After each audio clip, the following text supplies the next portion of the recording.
The original Doom was a really significant jump in gaming technology for the time. We were making really big strides almost every single game every year. And Doom was a really significant kind of inflection point for things because all of a sudden the world was vivid enough that normal people could look at a computer game and understand what computer gamers were always excited about. With the new Doom game, we've been able to do what I think is one of the most important things for our game engines here, is we've unified the way all of our surfaces and lights interact. We're able to use the bump mapping technologies on the modern 3D cards to bring about detail into things that we can still run at a very rapid rate. And the step in quality is just breathtaking. We're able to see pores and veins and crevices, and you're able to go ahead and see whether a scientist is having a bad hair day.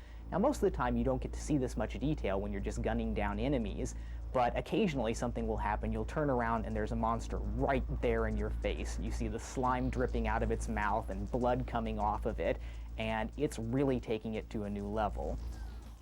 When you're trying to compare what you're used to seeing or what you saw in the old Doom compared to Doom 3, it's almost like a comic book coming to life.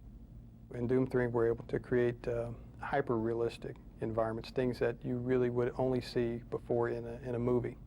When a character passes through the light and the way the light works against the surface and casts a shadow across its own body and casts a shadow on the floor, the type of detail that we're able to achieve with each character begins to feel like you can reach out and actually touch it. It's pretty much the most frighteningly realistic experience that you have inside a game. Every generation of technology that John Carmack has created has raised the bar for the industry and really set an example that other programmers have used to follow in creating their next generation of technology.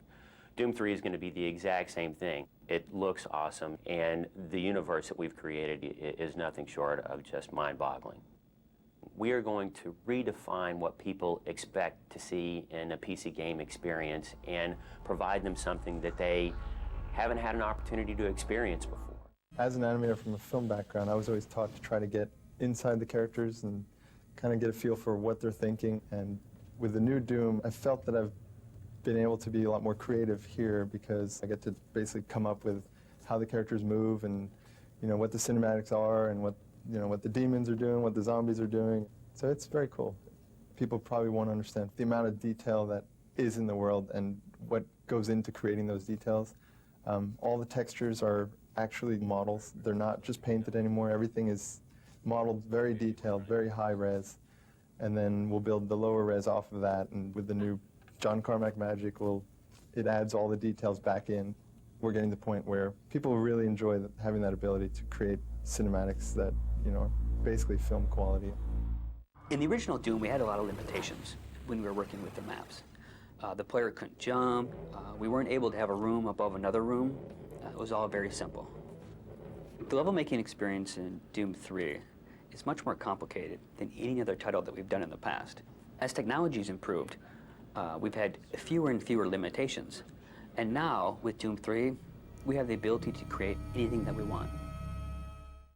When we were presented with the opportunity to work on Doom 3, that was a bandwagon I jumped on, you know, with both feet and kind of rallied and said, yes, that's what we need to make, because the technology was right and the time was right, and I really felt that's what fans wanted. People wanted another Doom game from id. Gamers and press alike embraced Doom as it took them through an uncomfortable journey filled with demons and monsters. A decade later, id Software brings back the title that defined the first-person action shooter and makes it one of the most frightening places to be.